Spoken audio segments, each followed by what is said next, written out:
let's talk for just a moment about people who maybe they even feel like, from a connection standpoint, that all their spaces are filled up.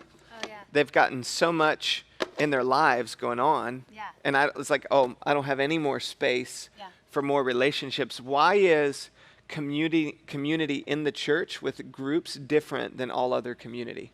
Yeah, because community is not the same as friendships, right? Like Right.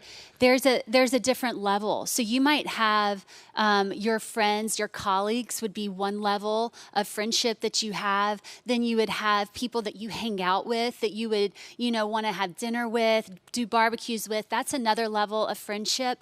But then there's this deeper level of community that God has for us, that's in His design. That when you enter into the family of God, that it's a familial experience, that no longer are we just friends, but we become brothers and sisters with one another, that there's a whole nother level of community that God wants us to experience together. And it takes intentionality and a time and a space to say, I'm going to have these types of conversations with these people so that I can reach this level of community with them. When we were kind of first married, we first moved to the Bay Area. When we started our church, I put on a bunch of weight, and there's just more of you to love. More of me to love. One of my mentors said, when you start a church, you do 2 breakfasts, 2 lunch, and 2 dinners, and I took it literally. Literally. And I had this weight in mind that once I went over it, I had to go to Weight Watchers. And so I went to Weight Watchers, and at the time I think I was like 33 years old.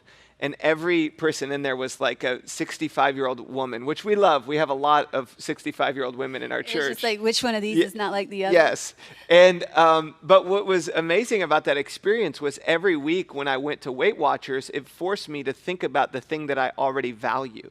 That's the power of community, that when you get into a group, you'll be around people who are different than you. Maybe not everybody's that different than you, but when you're in community focused on your journey spiritually, every week you're bringing to mind something that you already value with people who also value the same thing, so that you can encourage one another in your journey spiritually. I think you'll find it to be such a practical, helpful way to grow spiritually, to grow relationally and emotionally all at the same time.